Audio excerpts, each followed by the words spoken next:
I got diagnosed with post-traumatic stress disorder, PTSD, during that time, my husband was also diagnosed with cancer.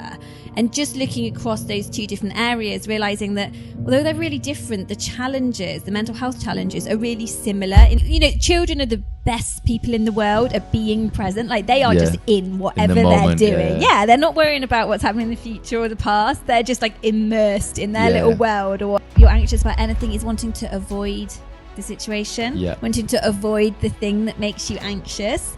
And parents do it, and kids do it, and it's the worst thing you can do. Could you do me a massive favour and click follow or subscribe button? It helps the podcast out so much. Hello and welcome back to another episode of the Making Today podcast. So I'm joined by Emma Amoscato. Yep. I got it right. Got it right first time. And I've had Emma on the podcast before to talk about food allergies, but this time it's a little bit different. Thought it'd be great to get Emma to kind of talk about mental health. She's recently designed an app called We Are Smile App, all talk about mental health in long-term kind of illnesses. Is that correct? Yeah, long-term health conditions. So yeah, it's great to kind of get Emma on the podcast today to kind of talk a bit more about that. If we start from the very beginning. It's a long time, Dan. I mean, how do you kind of manage? Because obviously you did a master's in neuroscience and obviously kind of psychology. Yeah. I mean, how do you manage that with having like two kids with allergies as well? I have no idea, to be perfectly honest. Like I crazily decided to do it right at the beginning of lockdown, like the beginning of the pandemic, which in some ways was really good because it gave me something to kind of focus on. Yeah, something new to do. Just multitasking. Was it always like on the agenda, would you say? Did you always think about doing a master's at some point? I'd always thought I might go back and do a master's at some point, but didn't know what in, which is why I'd never done it, because there was nothing really that it made sense to do it in.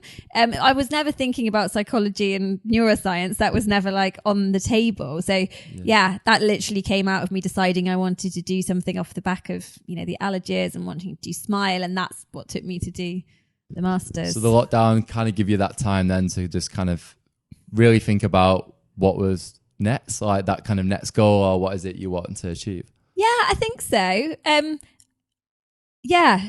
Just gave me that, I guess, time to really focus on something, and spent most of it, especially the first bit, just Googling every word and then finding 5 words I didn't know and Googling those, like on the neuroscience side of stuff. But it was really fascinating. It was really interesting. So in talking to in regards to kind of like your personal experiences, do you think has that kind of fed into the reason behind wanting to do the masters in kind of like psychology?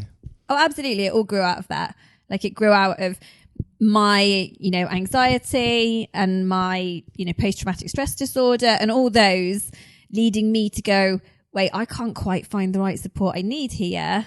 So let's create it. How am I going to do that? Yeah. No idea. Let's take these steps and kind of move. Have you always felt that from a kind of young age in regards to feeling anxious or the kind of the post-stress? Or was that later on, like maybe after having kids, or obviously them having food allergies as well? I imagine that's like another burden, you could say, which you've kind of got to take on in terms of making sure they're safe. Yeah, absolutely. So I think now I know more and have, had therapy, can look at things better. I can see I was always quite an anxious, child, or even anxious in my 20s, but it didn't kick off in any kind of big way until I had the kids and the food allergies came into play, and everything that I think was maybe slightly bubbling there. Inside, Yeah. Got triggered a lot more. And I was going to say with therapy, like I recently started therapy and I wasn't too sure what it was going into it, but they're essentially there just to kind of listen to how you're feeling, then trying to dig it out or kind of break it apart. How was therapy for you when you started? I had varying experiences. Like the first one I had didn't really work out that well because it was just a bit prescriptive. So I'd had all the anxiety with like James having anaphylactic reactions and having really bad asthma attacks, and that really hit me hard, and I tried to just kind of muddle through it and figure it out. Then when my daughter was born, I had a really difficult birth with her, and then that kicked off everything else with the PTSD and stuff. And so I was initially referred for cognitive behavior therapy, through the NHS. But it was just very prescriptive. It was very kind of box ticking, and we need to get you to think this certain way, which didn't didn't fit in. Part of it was about very much getting to the point where you can see like your anxiety is unfounded. The thing you're worried about is not going to happen. It's like, well, no, it can. It can happen. And it does. After that, I got like other therapy, and that worked, a lot better. So I think it's just finding that thing that kind of because I recently started and I didn't really know what to expect going into it. Like, there's always that uncertainty. And then I was like, I felt like, I think going into it, I kind of wanted more direction or someone just to give me the answers straight away.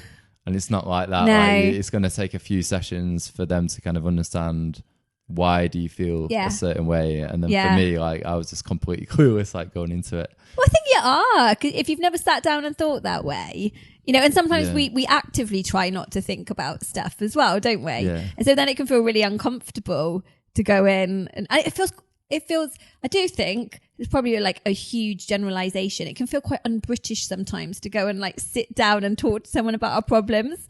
Talk about yourself for an hour. Like, it just feel a bit weird. Like, I'm just putting all my burdens on this poor therapist. Like. But I think, I think it's great for anyone. Yeah. And, obviously with allergies and all that as well, there's lots more layers to kind of unpack as well. Can we talk a bit more like PTSD and what that is and how that could affect potentially parents with food allergies as well? Yeah. So I got diagnosed with post-traumatic stress disorder, PTSD, after I'd had a really difficult birth with my daughter. That's what really triggered it. But it had then fueled my anxieties with everything else. And then I look back at how I already had kind of symptoms of it after like the anaphylactic reactions and severe asthma attacks that my son had had. But when I was diagnosed with it, I felt quite guilty and quite embarrassed almost. It's like, really? Like, I'm not a war veteran. I think we have this perception of... You can just battle through it. Yeah, like what you're supposed to have been through to, have that experience or have those feelings. But actually, anything that's like a threat to life when you've experienced something, like an anaphylactic reaction or anything like that, can trigger PTSD. And there was some research recently that showed actually the numbers are really high. And just talking to people, especially mums, within the allergy community, so many people having those experiences. The one thing what shocked me, you did a post where it said 42% of kind of parents with kids with food allergies can have like PTSD, and it really kind of shocked me. And I was reading all the comments, and a lot of the time the parents just didn't have the time to... They're thinking so much about the child and their safety that they don't have that time to actually reflect on themselves and realise that potentially they could have it. Like. Absolutely. And I think, it's things that, as you say, we're so busy just getting on with it. And, it's that anxiety of constantly being alert, constantly being on edge, always looking around every corner. Yeah. But then the PTSD on top of that, it's, things that can trigger you or constantly replaying something that happened. That's, your kid having the anaphylactic reaction or whatever it may be, constantly replaying that in your head and then being triggered by things like just small things, which obviously make sense, but things like an ambulance going down the road, just getting on with you every day, doing something completely different. Yeah, I've had that before. Yeah. Like, I drop the kids off at school. No, they're absolutely fine. Walk into the car, an ambulance had gone past and like just making me completely freeze and having to kind of talk myself out. Wait a minute, I've just dropped them off at school. They're fine. The ambulance isn't for them. Yeah. But things that you're just not expecting. Has there been many studies into kind of PTSD and food allergies and in terms of that kind of relation between them? No, they're starting to do more. So there was that one that came out recently, and now they're doing some more research into it. There's a lot of awareness around it, but there's not enough support or funding or actual action on it. So that's quite fascinating in regards to obviously that kind of not enough kind of like research into it and the kind of studies like you found. But to kind of like the kind of doing the masters, I mean, how's that been? Has it been quite challenging? Has it been really kind of rewarding kind of going forward with that? Both. It was really challenging. Like I hadn't done science in school. My background is as a journalist, communications. So I hadn't done science since GCSE. So to suddenly go back and do a psychology and neuroscience of mental health masters at King's, which is, amazing, very kind of well renowned for that, was a bit like, The psychology was much more, I mean, I will not say easy, but much more like manageable and straightforward. The neuroscience was fascinating, but I'm definitely not going into neuroscience. What's the difference between them? Oh, good question. I'm probably going to get whatever the definition is wrong. So psychology is much more about the emotions and the reactions to things. Neuroscience is all the little itty bitty things going on in our brain. More kind of like scientific. Yeah, more scientific, how things connect to each other, how neurotransmitters move around and what they do. Yeah. And whilst kind of doing the masters, you obviously kind of set up We Are Smile. Was that during the course or was that kind of afterwards? And what was kind of, did you kind of see an opportunity there where you felt like you didn't have the support and you could actually create a platform to help people? Yeah, so Smile actually came first. The idea for Smile came first. So I had found that, as I say, like I'd struggled to get the right support I needed in terms of like, how do I unpack all this anxiety and all these different emotions, but with knowing that there's a particular trigger there. So it's not just something that has happened in the past and probably won't happen again, or it's not just kind of general anxiety. It's about something specific. And I found that it was difficult to find the right support because a lot of psychological support focuses on, you know, either things will get better or you can change it. Yeah. And that's not true. You just got to learn, you know, how do I live alongside this? And also a feeling where people say, oh, well, yeah, that's really difficult. Anyone would struggle with that. Which, yeah, that's true. Yeah. But it doesn't mean you want to. Like, you want to endure it every day. It's not, Yeah. So I'd struggled with that. And then during that time, my husband was also diagnosed with cancer. And just looking across those two different areas, realizing that although they're really different, the challenges, the mental health challenges are really similar in terms of, you know, uncertainty, lack of control, like all these things that come up across the board. And just thinking, why is nobody doing something about this? So I started looking into it more and I ended up setting up this, it was like a 6-week course originally called Smile. And I ran it just with a group of allergy mums originally. I just did this, just this online course. And it went really well. And the result, like people that had never eaten out with their kids before had kind of eaten out by the end of it and just made a lot of progress. But then I thought, you know what? I want to take this bigger than that. Yeah. And I know there's real potential to do something more with this. But I was like, I don't know how. And so then that's what took me to the masters, because I thought, you know what, if I'm going to do this, it can't just be me researching stuff on the internet. Like I've got to know that I've got like proper knowledge and grounding to what I'm trying to create here. Which, somehow led to me going back to do a master's. I mean, that's amazing. And like, fair play as well, you know what I mean? Like, you kind of had this idea, then you was like, no, I'm actually, rather than researching a few blog posts, actually kind of like doing the master's. How long was the master's then? Was it just the 1 year? So I've done it part-time. So I did it over 2 years. Yeah. And then in regards to then, did they kind of help you? I know we spoke a little bit for the podcast. Did they kind of help you kind of take the right step in regards to like how you would go about making this potentially a business or making it into a platform? Yeah, no, they didn't, but it all, again, kind of just all fell into place without me really knowing that's what's going to happen. So I did the masters and then they do nothing on the kind of business side or, you know, how are you going to do that? It's very just, you know, theoretical and academic. But then once I was at King's, KCL, then I realised they have something called the Entrepreneur Institute, which I didn't even know existed. Oh, amazing. And they do all sorts of like workshops and loads of stuff that if you've got a business idea or if you want to develop something, you can go through all these things to kind of help. Yeah. So I did some of them and that really helped me start formulate like, how is this going to look and you know, what am I going to do? And then now I've managed to get onto a kind of longer program with them, which has really helped me kind of move things forward. So in regards to the app then, is it kind of a course you do on the app or is it kind of a tool to kind of help you kind of manage it better? So the basic version is like, think Headspace or Calm. Yeah. But for people with long-term health conditions. So rather than being generic, you can go on and there's written content, there's audio and videos from like psychologists and experts, but all around those things that we know people are struggling with. So you can search by how are you feeling today, Or you can search by what challenge are you facing. So if you've got a hospital appointment coming up, or can you not sleep, or are you caring for a child? And then you can go in and look at the videos or the audio tracks, and we cover things like how to manage the what ifs, or how to deal with trauma, or how to accept a diagnosis, all those things that we know people find difficult. Can we talk a little bit about the kind of the long-term health condition? And because I remember kind of when I read it, I didn't know too much about it, to be honest, so obviously done my research. But for those listeners who might not be aware what a long-term health condition is, could we kind of delve into that a bit deeper? Yeah, and it's difficult, isn't it? Because it's all around that language of, you know, what do you call it? How do you define it? Because some people say long-term health condition, some people say chronic illness, or some people just don't even think about themselves as falling into that category. But it's basically just any health condition you're dealing with that doesn't have an end date. You know, that you're just going to be living with, and that is affecting like asthma, your life in some way. Yeah, exactly. And that's why the challenge with the mental health is different to something that we can change or fix or take away. It's something that, no, you're going to have to live alongside this.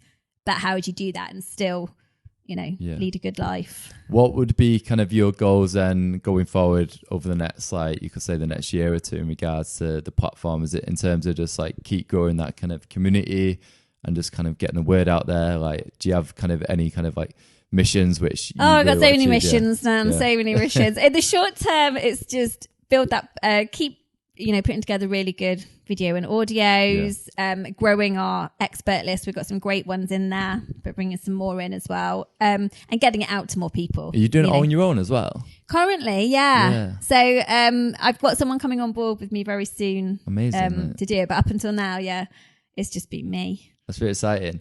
And then whilst you're kind of doing your masters and the We Are Smile app, you also did a course on happiness at Yale kind of University. I mean, what was the reason behind that? Like, is it something you've always like quite interested in?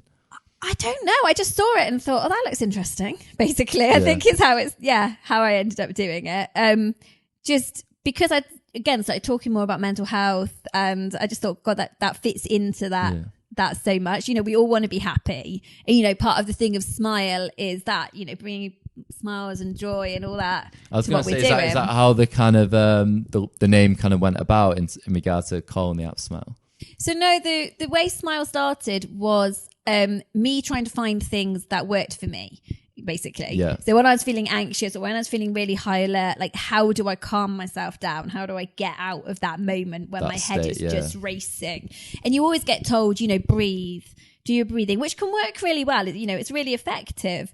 But for me, when I was in that moment, I couldn't think about breathing or like counting my breath. Yeah. That was just too much. And then I read somewhere, and I have no idea where, that if you smile, it has a really big like physiological impact on your body. Like literally, it slows your breathing, it slows your heart, it sends neurotransmitters off in your brain. And basically it tells our body we're safe because you smile, you know, when you're happy or when something's good. And it actually calms your system. So it's not about, you know, trying to make yourself feel happy or positive or anything like that. It's literally just, right, what can I do right now? I'm feeling really overwhelmed. I know how to move my face into a smile. And actually it's very easy to do as well, Yeah, and it just worked really well for me. It had a real like physical effect of kind of calming stuff. And I thought, well, why did I not know about this? Like, why does no one else know about it? And that's where the name Smile came from. Amazing. Initially, I was going to say, what was the kind of the biggest finding when you kind of did the course on happiness? Was there something which kind of really kind of like stood out to yourself? I think the main thing was just all those things we think will make us happy. Yeah. Aren't really the things that make us happy. Oh, really? Yeah. Like money, for example. Money's one of them. It's kind of like up to a certain amount. You know, when it was 54,000. Yeah, which seems like a decent amount. Everything's covered. You're pretty comfortable. Yeah. Above that, there's not really any correlation. It doesn't mean you earn more, you're going to be happier. They say that, I remember listening to podcasts, and they'll say like the most. I think Tyson Fury always says like the most billionaires he knows are millionaires when they're all miserable. Like, none of them are happy. And like I hear this all the time. Like people which have got a lot of money, it doesn't necessarily make them like happier. No, well, I think it's a couple of reasons. One which is interesting is like who we compare ourselves to, like what our set point is. Yeah. So if you're, you know, friends with lots of millionaires or billionaires, you're not comparing yourself to the person that's working a regular job and is earning 30 grand. You're saying, oh, well, he's got a bigger yacht than me, Yeah. or look at what he's got over there. So your set point changes. So you're always comparing yourself, and you're generally always looking up, to the next level. So I think that's one part. And then we often think, that meeting our goals or, things that we really like aim for and think, oh, this will make me happy. Or I just get this, or I just reach that, or I just buy that, or I just, all these things. If we just do that, we'll be happy. Yeah. And actually, again, it just it's so work interesting. Like yeah. Because I remember there's like a very kind of famous musician, and he thought like if he cracked America, he'd be happy. And he cracked America. Then he was like, well, I've done that. What's the next goal? And like he said, you're constantly like chasing yourself. Yeah. And we all do it, don't we? We all do it at different points. You think, oh, just do that. But then that comes and it's quite short-lived. Like you feel happy, maybe for like a little while, and then you move on to the next thing. So it's not a long-lasting So thing. What is it? What does make you happy then? I know you've kind of spoke about on a post about kind of purpose and having something to kind of thrive towards. What was kind of the main kind of findings behind happiness? So purpose was one of them. Yeah, absolutely. Connection. Yeah. Social connection is another thing. And then just real basic stuff like exercise, being outside in nature, all those things that we kind of overlook as like, Like you've seen that video on Instagram Reels where it's like, oh, I've got to go for a walk now. And like the music's like going and they're doing like I saw that the other day. But I always think exercise for me has always been really important towards mental health, because I feel like when I'm not exercising, me personally, I feel quite anxious. Yeah. No, it's really good. There's so much evidence that exercise helps mental health. But I think with the happiness thing, I think the main thing I took away was we think of it's those big things that make us happy, and it's not. It's those small things, everyday things we do is what we build into like each day that makes us happy, not looking all for those like big goals and those big achievable things at the end. And I think with the goals, I think it's always like breaking it up into kind of small kind of parts rather than just picking the biggest goal and trying to like achieve it and stuff. Because obviously then it just helps it feel a bit more manageable to get to that kind of final destination. Yeah, definitely. Like, how long was the course then? Was it just a short one? It was short, yeah. I think it was over about 6 weeks or 2 months.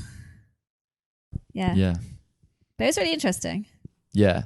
Back to kind of, what advice would you give to kind of, I was going to say like food allergy parents. Is there any advice you would kind of give to them where parents might be in that position where they do feel like quite anxious, and what would be the kind of best approach for that? I think the first one is to just give yourself a bit of a break. I think we're all really harsh on ourselves and think, oh, I should be able to cope with this better. Oh, I'm overreacting. And sometimes that's like messaging we get from outside that makes us think that more. But actually, no, it's really difficult. To really, just trying to like, because I find like it's quite hard. Like I can speak to like my family and my friends, but like sometimes it's not enough, and I still feel anxious, and I just can't seem to kind of like get it out of my system kind of thing. Yeah, absolutely. So I think, just give yourself a break that this is tough stuff to deal with. And I think just recognizing those emotions and not being afraid of them, because often we just try to bury them because they're awkward and they're uncomfortable and they're scary. And so, we get busier and we do more and we try to avoid them. And I think especially with food allergy parents, you want to be able to control things because it makes you feel safer. You think, oh, if I just spend more time, and I've totally been there. You spend more time reading about it, more time fixing things, more time putting all these things in place, then I'm going to feel safe and I'm going to feel secure. But you can't get to a place where you can control everything. Believe me, I've tried. It'd be like overthinking like everything then sometimes, when you're just constantly like reading. I find that's where my allergy anxiety come from, was just like reading about it all the time in the news. Exactly. And that's a piece of advice I always give to people is, don't overread things. There's going to be bad stories out there, and it's natural to want to read about that, but you don't need to read it on 5 different sites. You don't need to read it multiple times. And to be perfectly honest, what people are searching for is that reassurance that they did something that I wouldn't do. And I'm okay.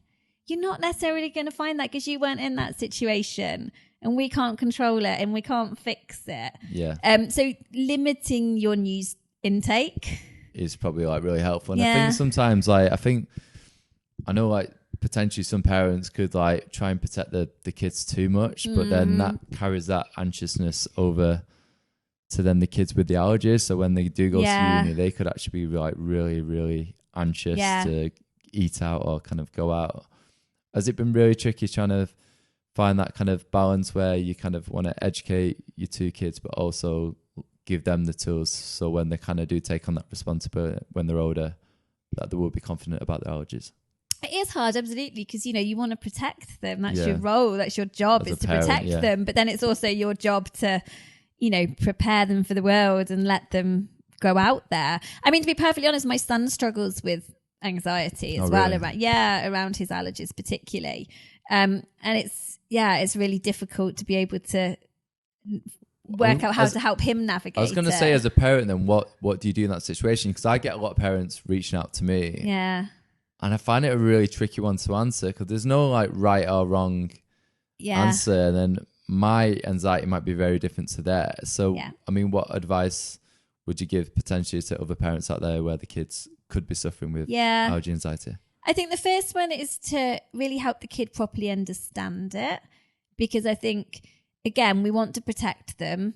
So we maybe gloss over some stuff or we think, well, I'll just handle that. But actually giving them the knowledge about, what it really is and understanding what they're dealing with, because kids will fill in the gaps. We think by not telling them information, we're protecting them, but they will just make up the story. And, it's amazing, allergies or other things are things that happen and you don't realize that actually your child has interpreted it in a completely different way. Yeah. So I think giving them that knowledge and giving them that reassurance, going through, well, yes, that's scary, but this is what we do and this is why we do it. And these are the things we have in place. And, if you have adrenaline injectors, getting a practice pen and letting them practice. Yeah.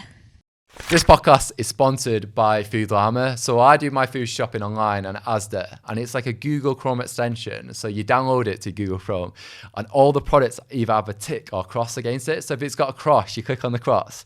It'll tell you why you can't have it. So it might say may contain nuts, or it might even say it contains nuts. At the minute, it's only working on Asda, but I know they are looking at rolling it out to other supermarkets very soon. But yeah, if you want to check out Food Llama and you do your grocery shopping online, check it out at heyfoodllama.com. I'll also leave a link in my podcast description as well if you want to check it out. Saying like she had like a hospital appointment with her little boy, and like he had so many questions, and she was saying how important it was for him to ask the questions. Absolutely, being able to empower them, or when you go to a restaurant, getting them to kind of speak order. Up about it, when we have the allergy cards, the chef cards that we use, just to help them engage with that. But I think a big thing for parents and for kids, and it's natural of all kind of, when you're anxious about anything, is wanting to avoid the situation, wanting to avoid the thing that makes you anxious.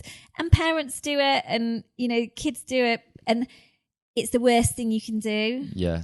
Although it's like really hard, the more you avoid it, the bigger and scarier something gets. I was going to say that because I know I get young people kind of reaching out saying like they don't eat out in any restaurants at all. And I mean, I can imagine it's only going to get worse, and then they're not going to eat out at all if they kind of carry that kind of anxiousness with them like everywhere they go. Like. Yeah. It's really hard, and, start small. I'm not saying, go and order something from some new place without having anything in you to support you, but take, small steps. But if you completely avoid it, it just becomes harder and your world becomes smaller. And Is it been great to kind of connect with other parents? Has that really kind of helped you in regards to kind of your anxiousness to kind of speak about it with kind of other parents? I say yes and no. So yes, and especially now, I have a great network of parents and, people I can talk to and people that I know really get it and that I can just reach out to. But I also think it can fuel your anxieties further, especially at the start when maybe you haven't found your people or the right people to connect with, and you join every Facebook group possible and you follow everyone. And actually, I think that can make your anxieties way worse because you're now taking on everybody else's worries. You're hearing all about their allergic reactions and what's going on. They're probably saying things that aren't necessarily correct, and you're having to sift through all the information. So I had to really limit my intake and limit scrap. I feel like you just like delve in the deep end, and I just reading all these blog posts and it's quite important to finding the right people, because I think we got an allergy, but then everyone's got a different experience. You need to find the right people which kind of resonate with you, because there's people out there which could have an allergy, but the content might not resonate with me, or it might even increase my anxiety. I was saying the other day, like, you need to kind of dig out where this anxiousness comes from and then just kind of filter through it. Definitely with like social media now and like all the content on there. Like. Absolutely. It's finding out, as you say, like who resonates for you, like what works for you. And same with the mental health side of stuff and the anxiety side of stuff. Yep. Like what works for you to help you support that. And it was part of doing Smile as well, was just saying, especially with the cognitive behavioral therapy, that doesn't work for everyone. So on the topic of cognitive behavioral therapy, can we talk a little bit about that in kind of more detail and what that kind of entails? Yeah, so cognitive behavioral therapy, it's looking at basically the relationship between your thoughts, your feelings and your behaviors. Yeah. So it's looking at how all those interact, how what we think affects how we feel, and how we feel affects what we do. Yeah. And that whole cycle, and basically trying to break any kind of unhelpful cycles that you're stuck in, or really try and kind of understand why you're doing that cycle. Yeah. Is it kind of breaking the cycle then in some way when something isn't quite working? Yeah. Looking at maybe unhelpful or negative thoughts or feelings or things that are kind of tripping you up that then make you act in a certain way or not act, like we said, about the avoidance side of things, and how you get through that and how you can change things. So then in regard to kind of the Smile app, how have you kind of broken that up? Is it different kind of like therapies or different kind of sections which kind of help you understand what it is you might be going through? Yeah, so there's different ways you can navigate it, but the whole Smile thing kind of covers 5 different types of therapy. So as I said, because the CBT doesn't necessarily work for everyone, I started looking at, well, what can work and what can support people. So because of my background as a journalist, I like a good play on words. So the whole Smile thing. So the S stands for self-compassion and self-care. Okay. Really kind of recognizing why we might be feeling some way and what support systems we need to put in place and all those side of things. The M is for mindfulness. Yeah. Because mindfulness has really got a place. Like, it's really important kind of way of bringing us back to the present, because often, especially with things like allergies, it's the ruminating about what we could have done differently. Yeah, or it's the worrying about the what ifs. In that situation before, like I keep referring back to, I could have done this differently and I could have avoided this kind of thing, but being a bit more kind of present. Yeah, because your mind just, it just races. It's quite hard to like switch off. It's so funny. I did a boxing class yesterday, and the coach, she was like really into kind of like therapy and like and at the end he got us all to kind of just take a moment to concentrate on a breathing and not letting the thoughts kind of get in, which is really interesting. I've never really had that before. It is really interesting. I think there's often this misperception as well of what mindfulness is. We think, it has to be, tinkling music and candles and stuff like that, and that's great. Like, if you like that, but it doesn't have to be that at all. It's, it can be cooking a meal, playing Lego game, with your kids. It's something just that kind of focuses you in on the moment and not in the future or in the past. So kind of exploring that a bit more. I know you spoke on one of your posts in regards to, as children, they're so kind of creative and playful, and how you trying to bring, like, is it children's games in regards to... Yeah. Is this right? Yeah. I think, children are the best people in the world at being present. Like, they are just in whatever they're doing. Yeah. They're not worrying about what's happening in the future or the past. They're just like immersed in their little world or whatever they're doing.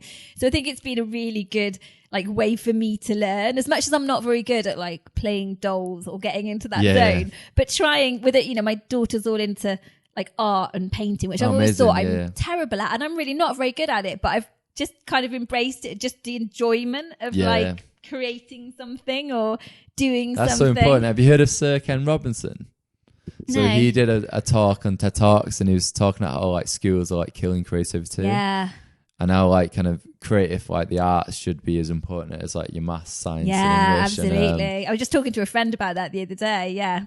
and it's so important now because like I think, yeah, like school kind of gives them the tools, but I've never used algebra in my job, Yeah. or like it's crazy to think like they should be really kind of pushing the kind of the creative. Yeah. And even so now, like with content creators as Yeah. young as 17, 18, like millionaires through like YouTube or whatever, like there's different ways now to kind of showcase your creativity. Yeah. And I think it's just those stories we tell ourselves as well, or things we stop doing that maybe we did as a kid, and then we get older, you know, life takes over, or we think, oh, I'm not very good at that. Yeah. You know, and that's been really good for me. Like I've always thought I can't draw, and I can't sit down and draw like a plant or a person, but give me one of those YouTube videos where you follow, like draw the line here. I'm like, oh, I drew a lion. I've been using that like Skillshare, so they do like different like classes and courses. It's like a monthly subscription, but that's like really interesting where just learn a new skill set. I mean, I was learning about TikTok this afternoon. Like, no, I think things like that are so important, like just for the joy of doing things. Yeah. But also, you know, that growth of learning something, trying something different, and just that mindfulness element of like, I'm not thinking about anything else because I'm focusing in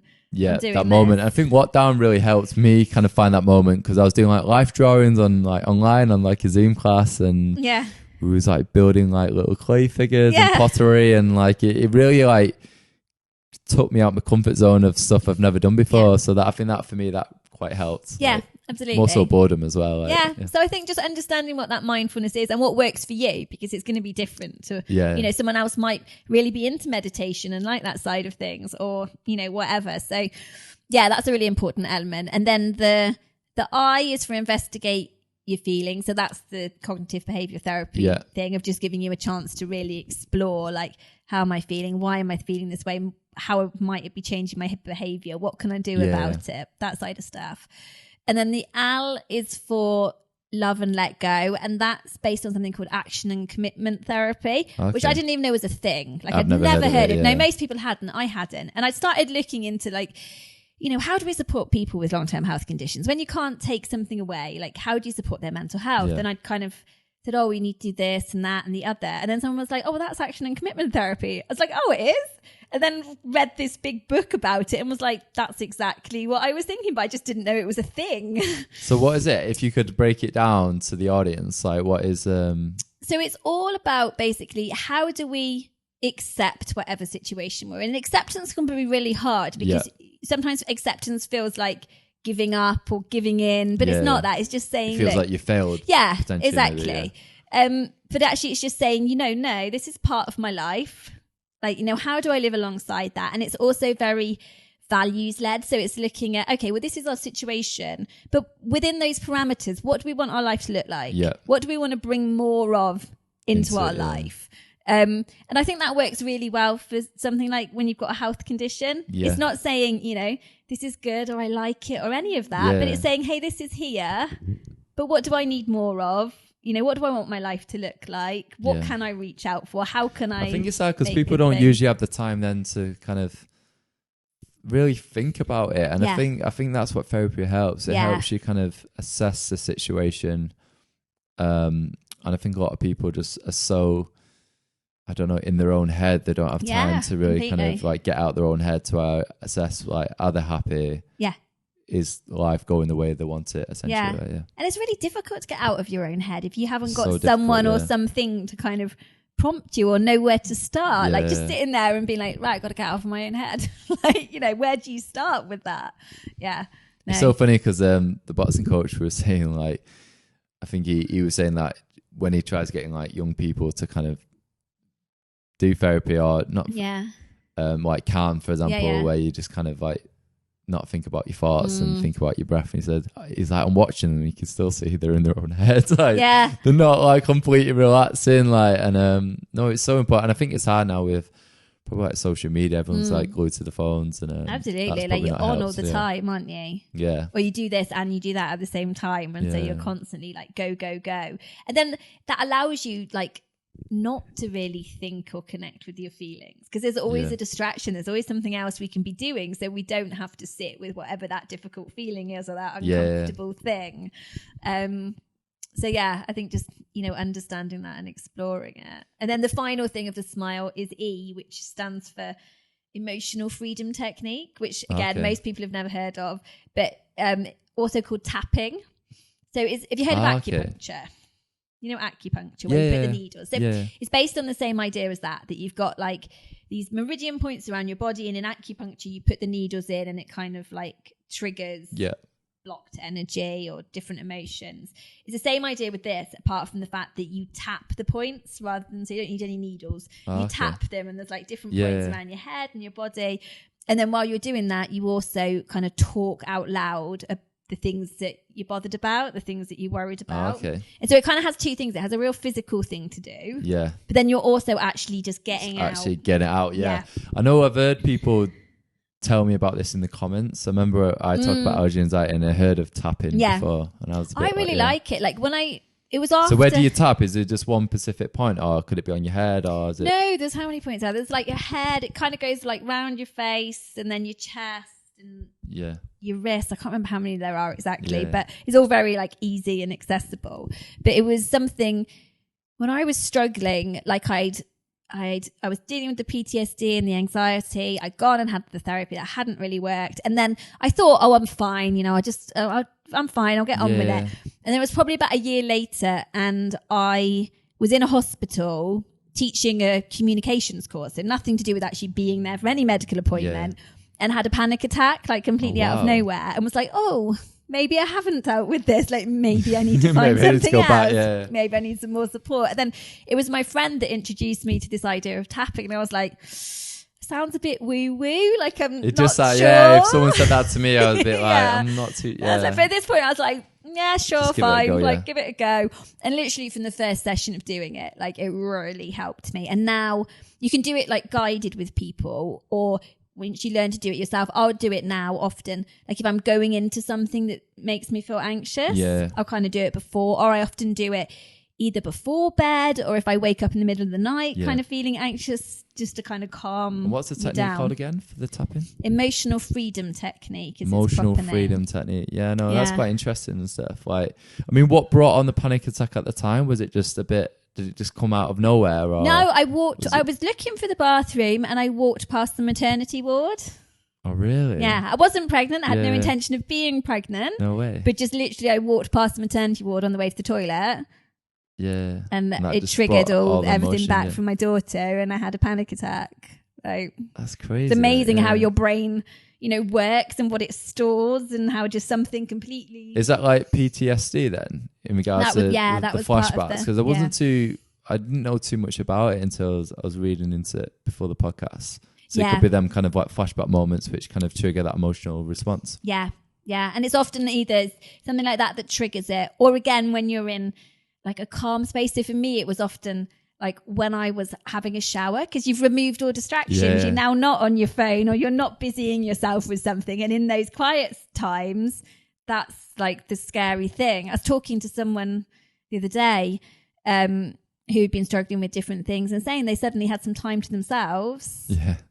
And then they didn't know what to do, because suddenly, it's all a bit overwhelming, and so that's you used to kind of go. Yeah, it's probably what happened like during the lockdown, where people did have the time, or there was furloughed and had that time by themselves, and I think it did really affect a lot of people's probably like mental health. Like, yeah, I think there were a couple of things going on. Like, you've got that more time and space, so those things kind of come up, and also it took away a lot of our coping strategies that we didn't even know were coping strategies. All those things we relied on, like seeing our friends, or going to play football, or booking a holiday, or all those things that were kind of supporting us. Suddenly we couldn't do all those, and it's like, okay, well, what do we do now? When I'm feeling bad, what on earth do I do? I feel like a prison in our own home in some way. I got really into running, and I don't even like running. I hate running, to be honest, but I was like, got so into it, because I was like, it just took my mind out. I can get out the house for an hour. And that's the one thing what got me through. But if I couldn't run, I honestly, I don't know how I would have coped. Like, so I think it's just rediscovering kind of what works for you, because it's different for everyone. In regards to the app as well, is it tailored then towards your needs? Like, how does it kind of work? So at the moment, you can just search kind of what you're looking for. So you can either go in and search, today I'm feeling anxious, or today I'm feeling overwhelmed or angry, or whatever it may be. And then that will bring up the videos and the audios and things that will all help Yeah. with that. Or you can search, hey, I've got a hospital appointment today. And then it will bring Yeah. up stuff that will help with that. Or you can search by, hey, I really like doing that tapping. Let me find some more tapping. Yeah. And go to there. And then you've got specialists then who kind of work within that area, which they can kind of find the resources and material. So we've got 2 psychologists, one of which is actually like specializes with a background in allergy. Amazing. Yeah, and then we've got a holistic therapist who does the tapping side of things, and then we've got a counsellor as well who also actually has a background in allergy as well. Yeah. How does it work? Is it like a subscription model then? Do people kind of subscribe and pay a monthly kind of fee to use the resources? Yeah, so at the moment, you're getting quick. Everything is open access at the moment. You have to sign up as a member, but it's all free. You can get to all of it at the moment. Yeah. In the next few months, as we have more content, it is going to go to a subscription model. So everybody will still be able to get some of it for free. So I don't want anybody to ever come to the site struggling, finding things difficult and like get to a paywall and be like, no, give me your every credit page, card. yeah. No, there'll be plenty of stuff that, I want people to be accessed for free. Yeah. But some of the videos you'll have to pay for. And also we just did our first live workshop last week. Oh, amazing. And we'll be doing more of those with our experts as well. It's something I've been seeing more people kind of doing live kind of workshops and talks and stuff. And obviously with it all being over Zoom now, a lot more people have that access to kind of join and kind of potentially learn something as well. Absolutely. And I think it's just become more normal, isn't it? Like before pandemic, kind of a bit like, can't be bothered, or online, don't know if that's going to be quite that good. But now we're so used to it. And actually, it makes it way more accessible for people that, if you're in London, you've got more access to things. But if you live rurally or if you've got kids or all those things that maybe stop you being able to go to something in person. So I wanted to make sure it was very accessible and also very affordable, because the therapy is great, but you go on an NHS waiting list and, hopefully eventually you get to somewhere. But I mean, the waiting lists are even crazier. I know, I went private in the end.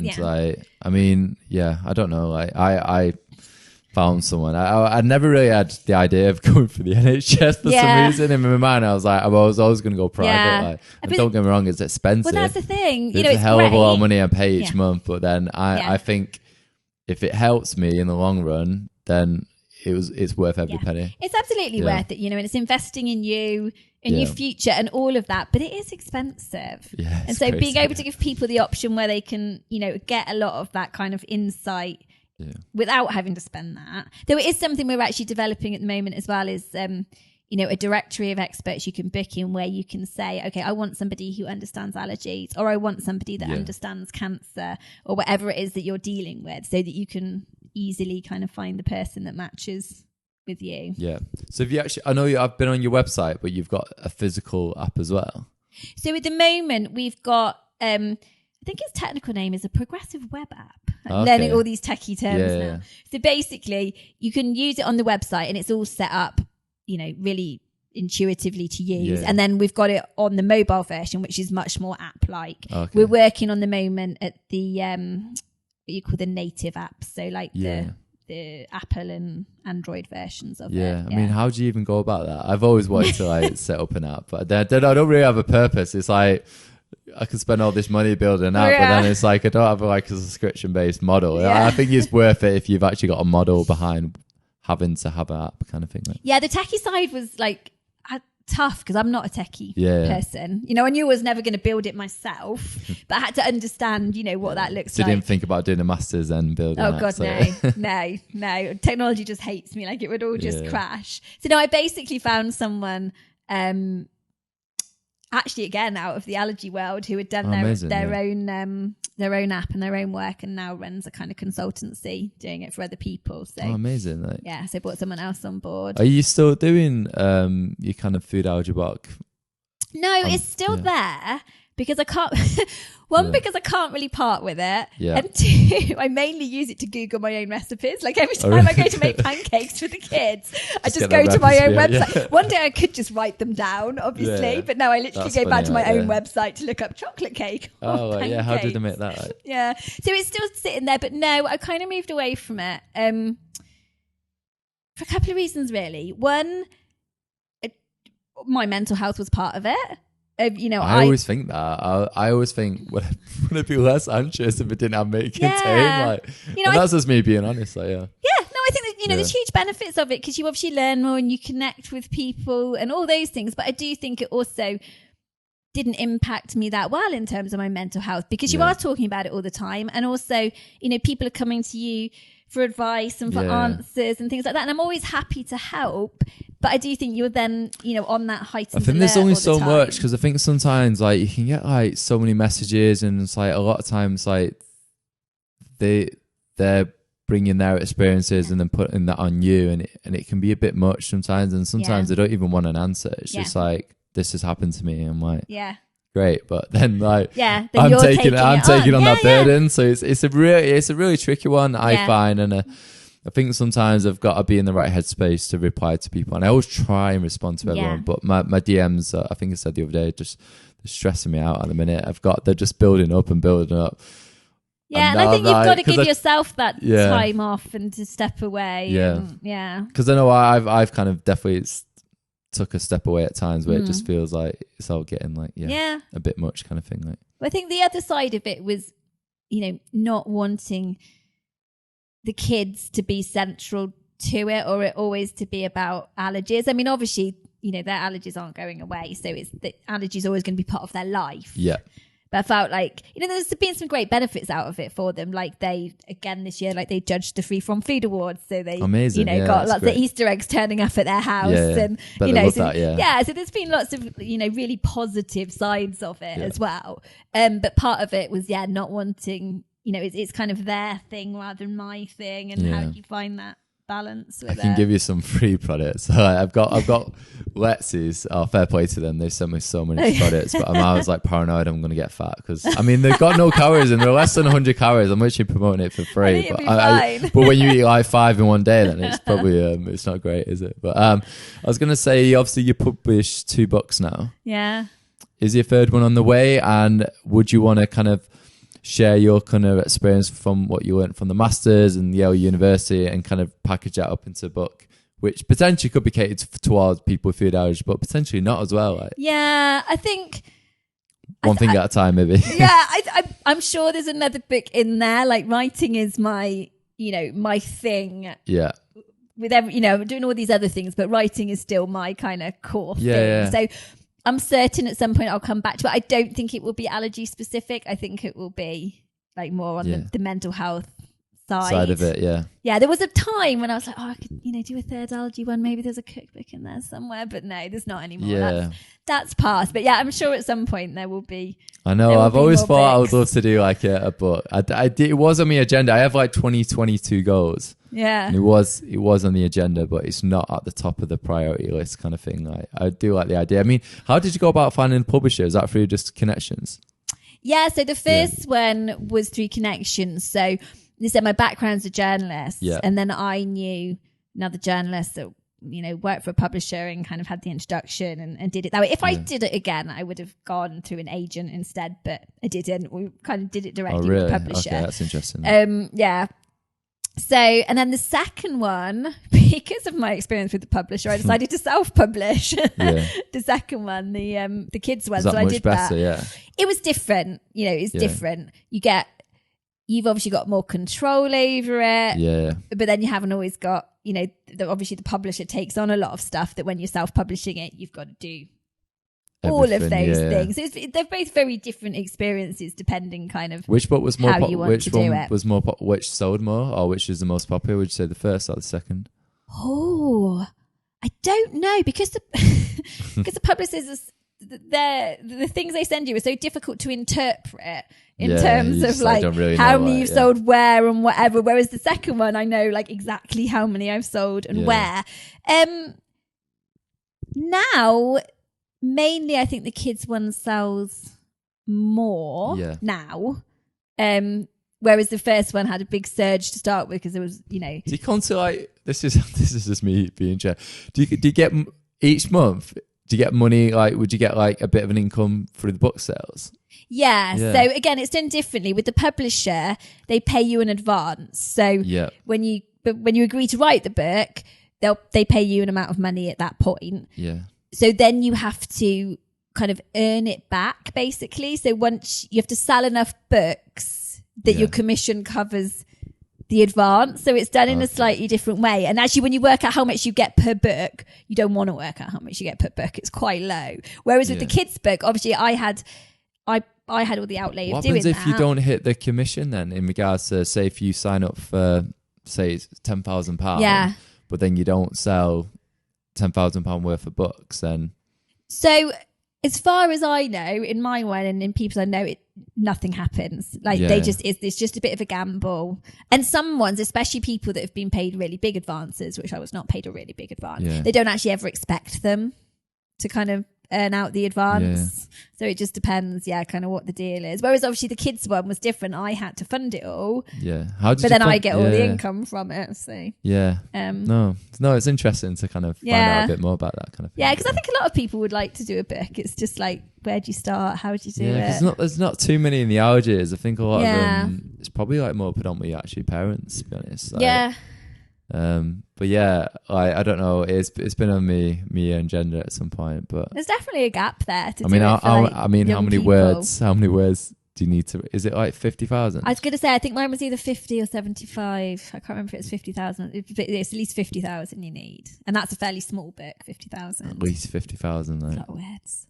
I mean, do you have 50,000? Write a kid's book, and then you don't need so many words. I'll put some nice pictures in there. Yeah, that's what I should do. Yeah. That's probably where I'm going wrong. But it's been amazing to have you on the podcast. For anyone who wants to kind of find out a bit more about the kind of the We Are Smile app, how do you kind of go about finding it? Yeah. On the website, So you can go to wearesmileapp.com, which is the website, and it's free to sign up on there. Just become a member and you can go and look at all the resources, or you can follow us on Instagram at We Are Smile App. Amazing. Anyone check that out. And thanks again for coming on the podcast. I think you're the first time I've had the guest on twice. So I feel honoured. Thank you. But thanks again for coming on the podcast. Thank you. Bye. My pleasure. Bye.